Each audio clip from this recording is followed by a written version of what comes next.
Discovering the Bible प्रॉफेसी, Bible मधील भविष्यवाण्यांचा काय करूया, शोध करूया. किती प्रश्न पद्धती आहेत, 7. How to study the prophecy. ठीक आहे, थोडी पार्श्वभूमी पाहूया, मग पुढे जाऊया. पहिली गोष्ट काय आहे, बायबल मधील 25% भाग हा कसा येतो, 25% कशामध्ये, प्रॉफेसी मध्ये. प्रॉफेसी भविष्यवाणीवर आहे. ठीक आहे, बघा प्रश्न येतात बरं का असे, मग तुम्हाला उत्तर आलं पाहिजे किती भाग भविष्यवाणीवर केंद्रित आहे.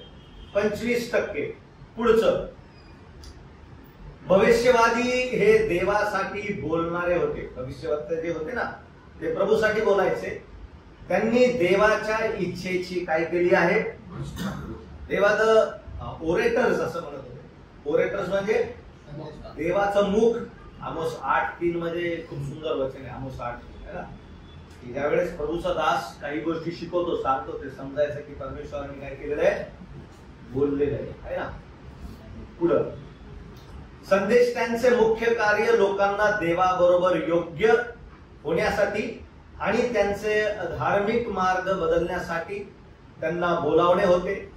त्यांनी समाजाच्या प्रत्येक स्तरातील लोकांसाठी उपदेश केला.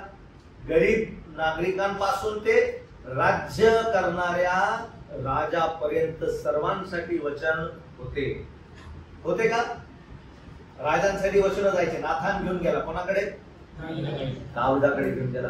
इर्मयाकडे वचन घेऊन जाण्यात आली. हिजकिया राजाकडे वचन घेऊन जाण्यात आली, आहे की नाही. तर प्रभू संदेश ते उभे करत गेला. यशाया होता, इर्मया होता. इर्मया पण कोणाच्या समोर घेऊन गेला, हे समजणं, अभ्यास करणं गरजेचं आहे. इर्मयाच्या काळामध्ये कोण राजा होतं,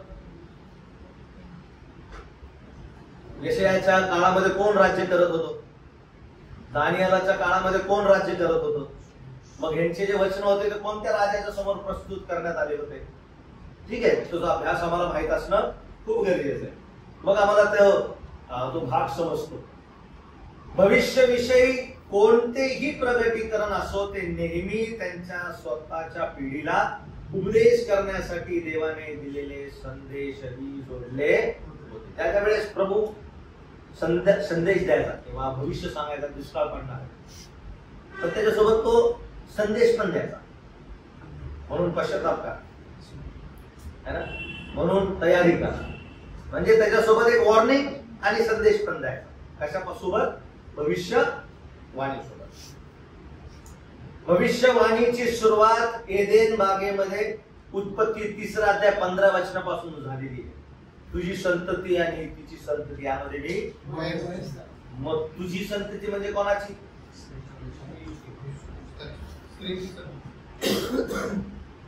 आणि तिची संतती म्हणजे तुझी संतती म्हणजे तुझी संतती म्हणजे कोण? कोणासोबत बोलत होता? सर्पासोबत बोलत होता. तुझी संतती म्हणजे कोणाची? आणि तिची संतती म्हणजे कोणाची? त्यामध्ये मी काय करील? वैर स्थापित, है ना. पुढं म्हणजे ही पहिली भविष्यवाणी आहे, उत्पत्ती 3:15 मधली प्रभू येशू ख्रिस्ताविषयी केलेली. उत्तर आहे तुझी संतती म्हणजे कोण आलं त्याच्यात? शैतानाची. आणि तिची संतती त्यामध्ये कोण आलं?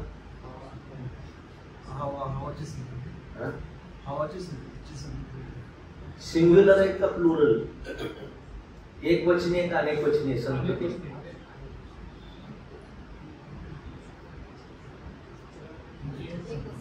प्रश्न कळला? एक वचनी आहे का अनेक वचनी? एक वचनी, अनेक वचनी, हा ना. एक वचनी अनेक वचनी,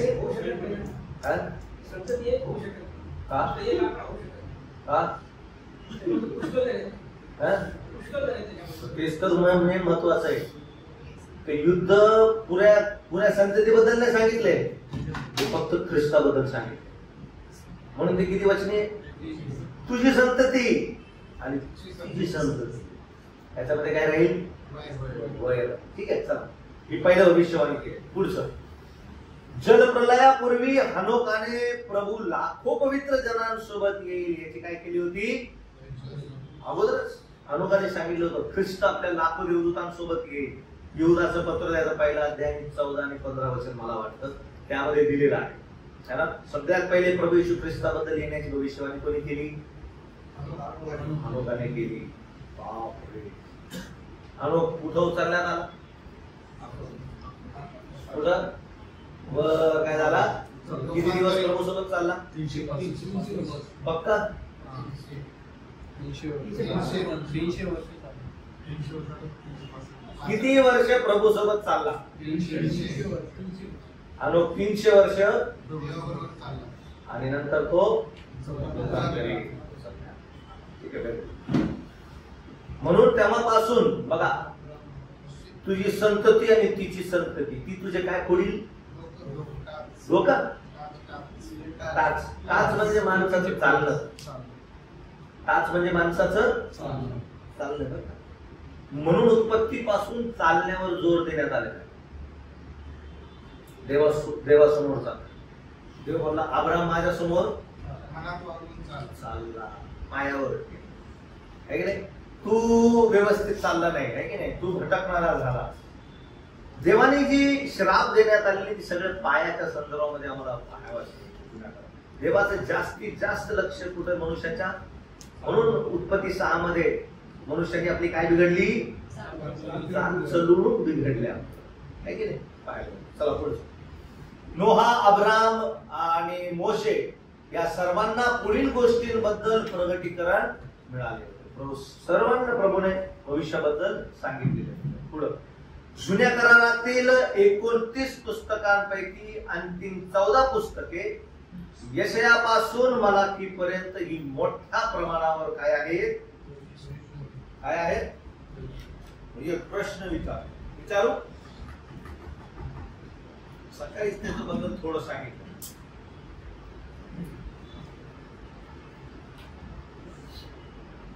ध्यान देना बरं क्या.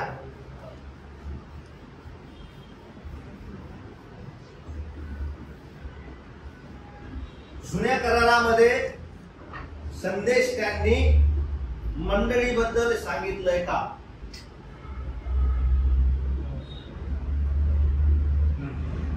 जुन्या काळाचे जे संदेश त्यांनी त्यांना मंडळीचं प्रगटीकरण होतं का? नव्हतं. समजा उदाहरण घ्या, कोणाचं उदाहरण घ्या, है ना? हे सगळे संदेश ठीक आहे, सगळे संदेश ठीक आहे. हे सगळे संदेश त्यांनी, है ना? आता हा पट्टा तुमच्या समोर आहे. हे आहे इस्रायल. ठीक आहे. हा आहे प्रभू येशू ख्रिस्त. प्रभू येशू ख्रिस्ताचा काळ. हा आहे इस्रायलचा आहे. हा आहे कोणता आहे? चर्च. मग त्यानंतर डायरेक्ट मिलेनियम, हा है ना? ट्रिब्युलेशन पिरियड, महासंकट. किती वर्ष? 7.5 वर्ष. ठीक आहे. समजलं? हे काय? 1000 वर्ष जरा. किती वर्षाचं? 1 इयर, है ना? किंवा मिलेनियम पिरियड म्हणतो. काय म्हणतो? Millennium period. हे तर काय? इटर्निटी किंवा न्यू हेवन अँड न्यू अर्थ. लक्ष द्या. हे जे सगळे संदेश ते, या सगळ्या संदेश त्यांनी काय केले? भविष्यवाणी सांगितली. पण यांचे सगळे भविष्यवाणी कशाच्या संदर्भात आहे? याच्या याच्या याच्या याच्या याच्या याच्या याच्या याच्या कशाच्या नाही?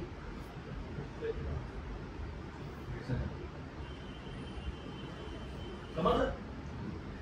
या सगळ्या संदेश त्यांनी इस्रायलाबद्दल सांगितलं, प्रभू येशू ख्रिस्ताबद्दल सांगितलं, त्याचं जीवन, मरण, जन्म, पुनरुत्थान सगळं सांगितलं. 7 वर्षाचा महासंकटाचा काळ सांगितला, 1000 वर्षाचं राज्य सांगितलं, नवीन आकाश नवीन पृथ्वी सगळे सांगितलं. कोण काय नाही सांगू शकत.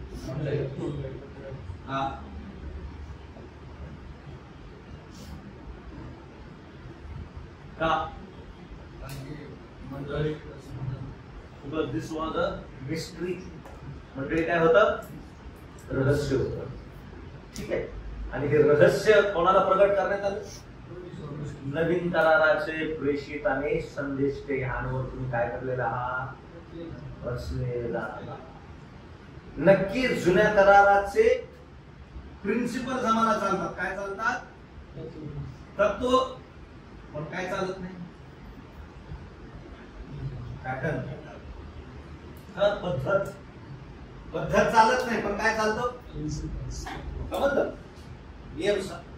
म्हणून प्रिन्सिपल तयार, पण पॅटर्न. मग भक्तीची पॅटर्न, आराधनेची पॅटर्न, मंडळीची इथून घेता येईल का? कुठं आहे? नवीन कराराच्या आराधना कशी पाहिजे ही जुन्या करारामध्ये पाहायला लागेल का? कुठं पाहायला लागेल? म्हणजे जुन्या नवीन करारामध्ये आम्ही मेजावर काय ठेवतो? भाकर आणि प्याला. जुन्या करारामध्ये आहे. समजलं मी काय म्हणतो? समजत आहे का? भाकर आणि प्याला जुन्या करारामध्ये पॅटर्नच्या प्रमाणे आम्हाला घेता येतो का? नक्कीच जुन्या करारामध्ये पण भाकर आणि काय होतं? समक्षतेवरती काय होते? भाकर होती, प्याला होते, 4 कप ठेवायचे, सगळ्या गोष्टी होत्या. पण ते आम्हाला ठेवता येतात का? ते आम्हाला ठेवता येत नाही. हा, पण प्रिन्सिपल्स घेता येतात. प्रिन्सिपल म्हणजे तत्व आणि नियम लागू करणे, ऍप्लिकेशन ज्याला म्हणतात, है ना? म्हणून भविष्यवाणी पाहताना, अभ्यास करताना आम्हाला थोडंसं सांभाळणं गरजेचं आहे, है ना? पेंटिकॉस्टल लोक अनेक जे आहेत ते जुन्या कराराच्या पद्धती आमच्या समोर ठेवत असतात. नवीन कराराचं पॅटर्न त्यांना ठाऊक नसल्यामुळे. ठीक आहे. तेच नाही, अनेक डिनॉमिनेशनच्या लोक आहेत. पुढं काय पार्श्वभूमी आहे की नाही? बघा, प्रॉफेसीची काय पार्श्वभूमी. एक क्षेत्र आहे ज्यामध्ये देव त्याची शक्ती आणि त्याची बुद्धी काय करत असतो? प्रगट करतो. भविष्यवाणीचा बायबलचे अचूक असणारे भविष्यवाणी. आज पण जगामध्ये अनेक भविष्यवाणी आहेत. पोपटे घेऊन बसतात बाजारामध्ये. मग तो काय उचलतो? न्यूजपेपर मध्ये राशी बघता का?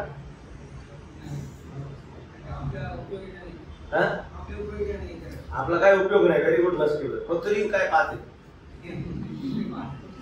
बघूया बाबा आज कसा वार आहे, तपासतो कोणता वार आहे असं करतात बरं का?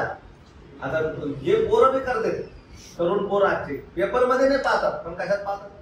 इंटरनेटवर, मोबाईलवर. आज खूप चान्स आहे काय की नाही? पूर्ण जग त्याच्यामध्ये लागलेलं आहे. आपल्यासाठी या गोष्टी नाही. आपण बायबलची भविष्यवाणी शाब्दिक रूपात समजून घेतली पाहिजे, प्रतिकात्मक रूपात नाही.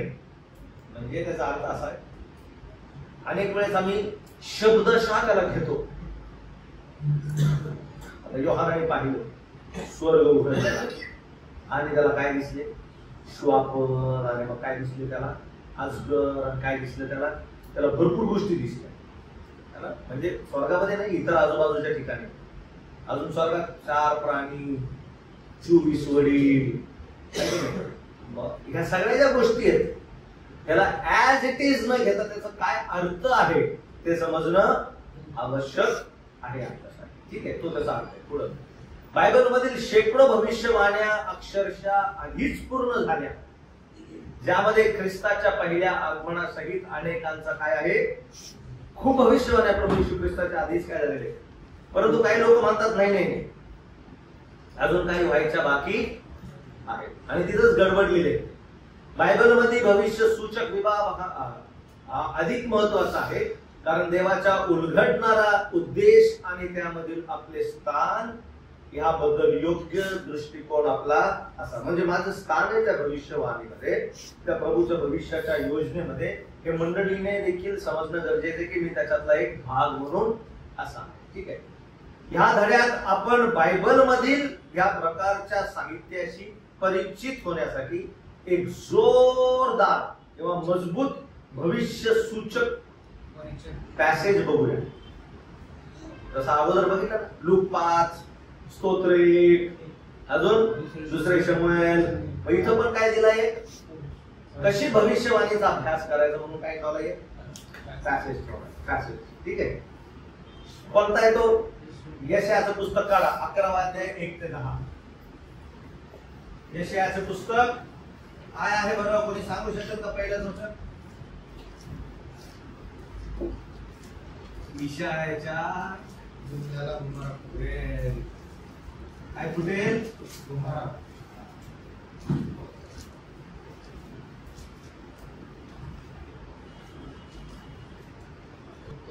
आहे की नाही? आमेन. काय सुंदर आहे. 1000 वर्षाचं प्रभू येशू ख्रिस्ताचं राज्य आहे की नाही? कोण बसेल कोणाजवळ, कोण खेळेल कोणाजवळ, कशाबद्दल सांगत आहे सगळं? प्रभू येशू ख्रिस्ताचे येणारं राज्य किती सुंदर असणार आहे. परंतु पुन्हा एकदा काय, पहिला प्रश्न माग बारे ब्रदर, पहिला प्रश्न. आम्ही बुक बंद आहे. पहिला प्रश्न फिर खोलली. पहिला प्रश्न हा परिच्छेदाचा कॉन्टेक्स्ट, बॅकग्राऊंड बघायचा. ठीक आहे. पहिला दिसतं का तुम्हाला कुठला आहे की नाही? एक चित्र तुमच्या समोर. वरील परिच्छेदाचा संदर्भ काय, कोणता संदर्भ बघायचा भविष्यवाणीचा अभ्यास करत आहे. इतिहासातील गोंधळाचा काळ आहे की नाही? बायबल मधील अभ्यासाधीन मजकुराच्या अगोदरचा आणि त्यानंतरचा अध्याय पाहण्यास सुरुवात करतो. मागं पुढे पाहणं गरजेचे. यशाया 11 हा अध्याय हा पुस्तकातील एका प्रमुख विभागाचा भाग आहे, जो अध्याय 7 ते 12 पर्यंत चालतो. किती मोठा भाग आहे? फक्त 11 पासून चालणार नाही, त्याच्या अगोदर 7 आहे आणि त्याच्यानंतर 12. म्हणजे एवढा मोठा भाग प्रभूने दिला. मग फक्त एवढा पॅसेज नाही, मग मला 7, 8, 9, 10, 11, 12 पण वाचणं आवश्यक आहे. ठीक आहे.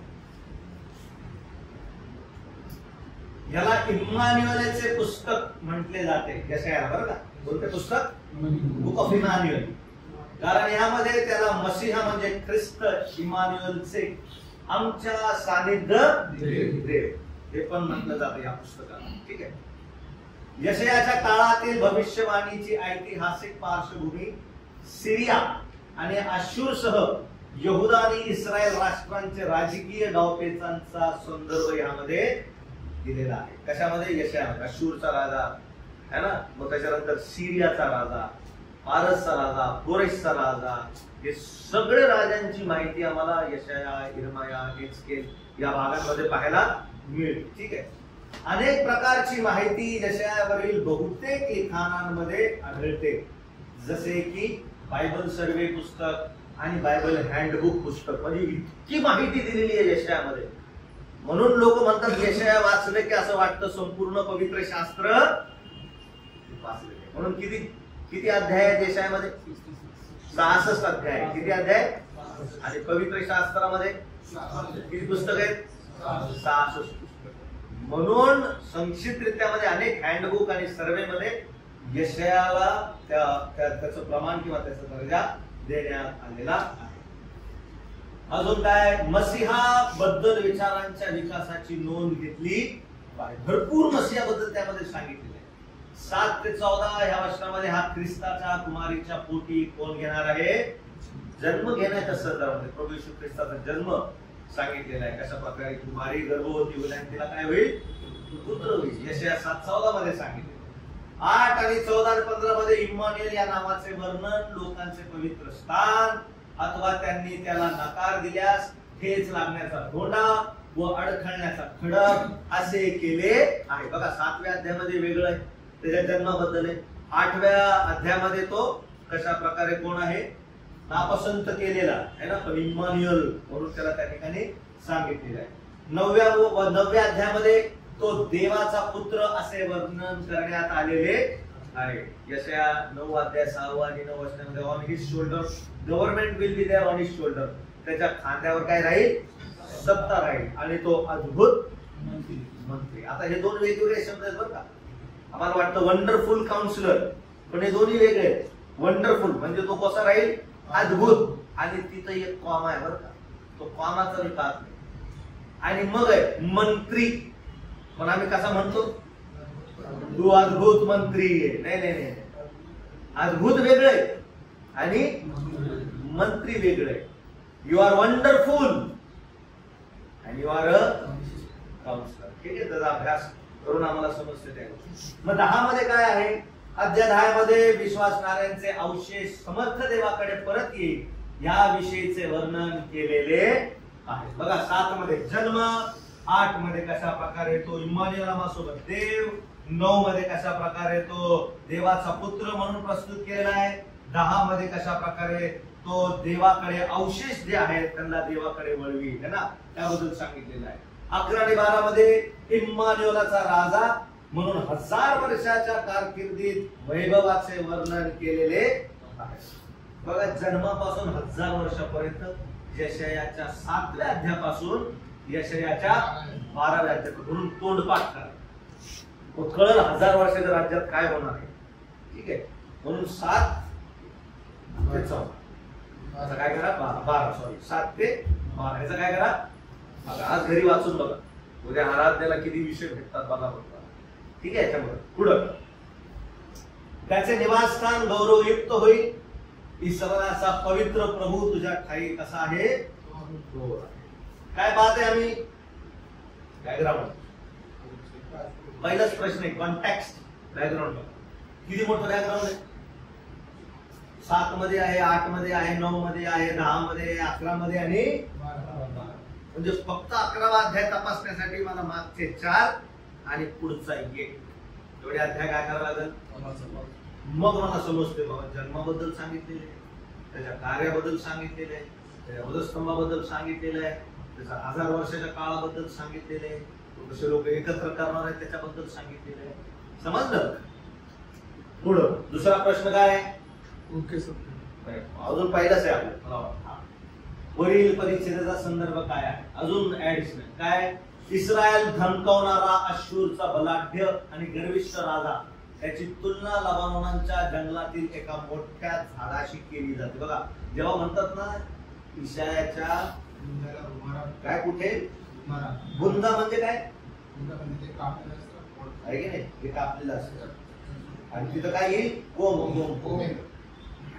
तर त्यावेळेस हे बोलत आहे, लक्ष द्या, त्यावेळेस हे बोलत आहे त्यावेळेस त्याच्या अगोदर सांगितलेले बाकीचे अश्शूरचे जे राजे आहेत ना बलाढ्य गर्विष्ठ राजे, त्यांना काय म्हणलेले? लबानोनाच्या जंगलातील एका मोठ्या झाडासारखी त्याची तुलना केली. लबानोचं झाड कसं आहे? पण आता इशायाच्या बुंदाला केवढं एवढंच. लबानोचं झाड कसं आहे आणि त्याच्यासमोर काय बरं हे कोण टिकेल असेच लोक म्हणत होते. काय बरं हा प्रभू टिकेल काय केले? पण देवाने काय केलं बघा पुढे. प्रभू सेनाधीश परमेश्वर फांद्या भयंकर झपाट्याने काय करत आहे? छाटत आहे. यशायाचा 10वा अध्याय 33 आणि 34 वचन वाचा. यशाया 10वा अध्याय 33 आणि 34 वचन. पहा प्रभू सेनाधीश परमेश्वर फांद्या भयंकर झपाट्याने छाटीत आहे. फांद्या काय करत आहे? झपाट्याने छाटीत आहे. कशाचे? कोणता राज आहे तो? अश्शूरचे राजे. पुढं उंच वाढलेली खोडे तोडून टाकली जात आहेत, उन्नत नीच होत आहे. तो लोखंडाने वनातील झाडे तोडीत आहे. लबानोन प्रतापाच्या हातून पतन पावत आहे. बघा सगळं तुटत आहे. पण मग इशायाच्या बुंदाला काय लागत? सगळं पडत आहे.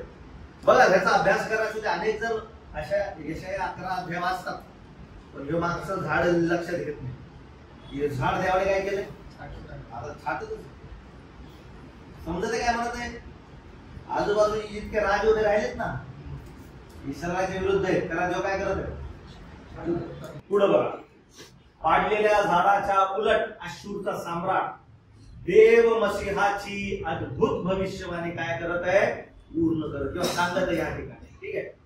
तो इशायाच्या मुळातून लहान अंकुर म्हणून बाहेर येईल, दाविदाचा राजवंश म्हणजे प्रभू येशू ख्रिस्त. मग लहान अंकुर मोठ्या फांद्यामध्ये वाढतो, जो झाडाचे सौंदर्य, जीवन आणि वैभव यांना दर्शवितो. महान शाखा म्हणजे मसीहा, निवडलेला अभिषिक्त राजा, परमेश्वराचा आत्मा, सुज्ञानाचा, समंजसपणाचा आत्मा, सुसंकल्पाचा व सामर्थ्याचा आत्मा, परमेश्वराच्या ज्ञानाचा व भयाचा आत्मा त्याच्यावर कोण येतो? प्रभू येशू ख्रिस्त. त्याच्यावर तो आत्मा राहील है ना. यशायाचं पुस्तक 11 अध्याय 2 वचनामध्ये, शेवटच्या काळात ख्रिस्ताला त्याच्या सिंहासनावर एक परिपूर्ण न्यायाधीश म्हणून पाहिले जाते, जो नीतिमान आणि कसा आहे? तो खरोखर विश्वासू आहे. आता जर प्रभू आला तर आणि सगळे वर उचलले आणि आमच्या डोळ्यांनी पाहू तो कसा चुराडा करणार, लोहदंडाने त्याच्या प्रकारे न्याय करणार, हे पाहण्याचं सुंदरस सौभाग्य कोणाला भेटणार आहे? जेव्हा त्याचे राज्य येईल तेव्हा ते सुरक्षिततेने, निर्भयतेने चिन्हांकित केले जाईल आणि पापाने ह्या जगात प्रवेश केल्यापूर्वी जसे होते तशाच प्रकारे प्रभू काय करणार आहे? 1000 वर्षाच्या राज्यामध्ये देखील घेऊन येणार आहे. काय झालं हे सगळं? सुधी बॅकग्राऊंड. 11व्या अध्यायाचं कुठून सुरू होतं?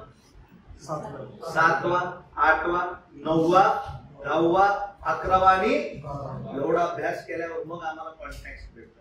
ठीक आहे. मुख्य सत्य काय आहेत? अरे तुम्हाला शोधायचं. ठीक आहे, शोधा. मी आणले तुमच्यासाठी. ही भविष्यवाणी ख्रिस्ताच्या 2 आगमनाचे काय करते? चित्रण करते. पहिला आगमन बेथलेहमामध्ये त्याचा जन्मला, त्याचा नम्रपणा, त्याची सेवा है ना, आपल्याला पापापासून वाचवण्यासाठी तो कालवरीच्या वधस्तंभावर मारण्यात आला है ना, पुरण्यात आला आणि पुन्हा उठला. दुसरं येणं, गौरवाचा राजा जगावर काय करणार आहे? राज्य करण्यासाठी येणार. मसीहाचे भविष्यातील जग हे धार्मिकता आणि शांतीचे प्रभुत्व. ठीक आहे. पुढं तिसरा मुद्दा, सहाय्यक कल्पना. या सगळ्या गोष्टी सिंह आणि कोकरू सोबत बसेल. आता मी बाकी नाही आणले, साप विप खेळत बसेल. ठीक आहे. पण हे सगळे जे मुद्दे आम्ही वाचले की नाही, आपले तारण करण्यासाठी ख्रिस्ताचे नम्र जीवन. 3 आणि 5 मध्ये त्याच्या राज्याचे वर्णन, न्याय आणि नीतिमत्व आहे ना, किती सुंदर. तो दुबळ्यांचा न्याय यथार्थतेने करेल आणि पृथ्वीवरील दिनांच्या वादाचा यथार्थ काय करेल? काय लोक येतील 1000 वर्षाच्या राज्यामध्ये. आता कुठं गेलं, ह्या ठिकाणी त्या ठिकाणी न्याय भेटत. किती पेंडिंग वर पेंडिंग केसेस आहे ख्रिस्ताच्या याच्यामध्ये. काय न्याय करणार आहे तुला? कोणाच्या डोळ्यामध्ये त्यावेळेस अश्रू असतील, प्रभूकडे घेऊन जातील कंप्लेंट. तो कधीच पक्षपात करणार. काय सुंदर दिलेलं आहे. मसीहाच्या राजाचे वर्णन अतुलनीय शांतता व सुरक्षतेचे काल असे केले आहे. भय व शत्रुत्व, जगलेले प्राणी एकोपाने सोबत राहतील, सिंह आणि मेंढू. समुद्र जसा पाण्याने व्यापलेला आहे तशी पृथ्वी परमेश्वराच्या ज्ञानाने काय होऊन जाईल? भरून जाईल. सर्व ख्रिस्ताच्या 1000 वर्षाच्या राज्याच्या काळातील काय आहे? एक परिस्थिती. सगळे सहाय्यक आहे, सपोर्टिंग वर्सेस जे आम्ही वाचले. ठीक आहे. कशा नागाच्या डोळ्या उबळाला लेकरं हात लावून काय करतील? खेळतील. नाग पाहिलं कधी? नाग त्या उबळाला हात लावून लेकरं खेळतील. कधी तो त्यांना काय करणार नाही? सगळे ख्रिस्ताच्या राज्यात. 4था प्रश्न, ख्रिस्ताबद्दल भरपूर आहे शिकण्यास. ते शिकत आहोत. काय आहे? ख्रिस्ताच्या शिकवणीबद्दल आपल्याला अधिक भाष्य करण्याची गरज नाही, कारण संपूर्ण भविष्यवाणी त्यालाच या ठिकाणी संदर्भलेला आहे. प्रथम त्याला इशायाचा मुद्दा म्हणून चित्रित केले आहे. त्याच्याकडे अब्रामाच्या वंशजांनी कधी पाहिले नाही आणि त्याच्यावर क्वचित कोणी आशा केली नाही. त्याच्या पहिल्या आगमनाच्या वेळी तो दीन आणि नम्र रूप धारण करून आला, परंतु म्हणजे अंकुर म्हणून आला. परंतु आता कसा म्हणून येणार आहे? न्यायाधीश, कोमल रोप म्हणून तो आला है ना, निर्जन प्रदेशातून अंकुरासारखा तो काय झाला? आहे की नाही. परंतु शेवटी तो शाखा काय बनणार आहे? मोठी आहे की नाही. बनेल गौरवाचा राजा 1000 वर्षाच्या राज्यासाठी पुनर्स्थापित केल्यावर सृष्टीवर काय करीतो. मग 6वा प्रश्न काय, बायबल मधील शास्त्रवचनांचे उत्तर काय घ्या, संदर्भ घ्या. भरपूर रेफरन्स आहेत तुम्हाला, ते सगळे रेफरन्स काय करा, एकत्र करा. 11 अध्याय है ना, ते प्रभू येशू ख्रिस्ताला राजा म्हणून दाखवतात त्या ठिकाणी लिहा. ठीक आहे, मी लवकर जाते कारण हे सगळं शिकवलेलं आहे तुम्हाला. मग त्याच्यानंतर कोणत्या गोष्टी व्यावहारिक जीवनासाठी लागू होतील, सोपं आहे. जगावर नीतिमत्ताने राज्य करण्यासाठी सामर्थ्याने आणि वैभवात येण्याच्या त्याच्या दुसऱ्या येण्याच्या भविष्यवाणीला आमचा प्रतिसाद म्हणून प्रत्येक क्षण त्याच्या प्रकाशात जगण्यासाठी आम्ही काय करावा, असा आमचा असावा. ठीक आहे. आज आपण ह्या अपरिपूर्ण अधिकारांच्या जगात राहत आहोत, जे न्यायाच्या अधीन असलेल्या निर्मितीमध्ये पापी लोकांवर राज्य करण्याचा प्रयत्न करत आहे. आपला आनंद म्हणजे ख्रिस्ताच्या परिपूर्ण साम्राज्याची काय पाहणी आहे, वाट. जगातील राजे त्याच्याकडे एकत्र येणे आणि पुनर्रचित आणि शांत जगात जगणे, हे सगळे ऍप्लिकेशन. माझा काय प्रश्न आहे का, लय प्रश्न राहतात, हे सगळे घ्या. तुम्हाला म्हणजे काय, ख्रिस्त कधी येणार आहे, हे सगळं काय करा. ठीक आहे, संपला आमचा कितवा धडा, 7.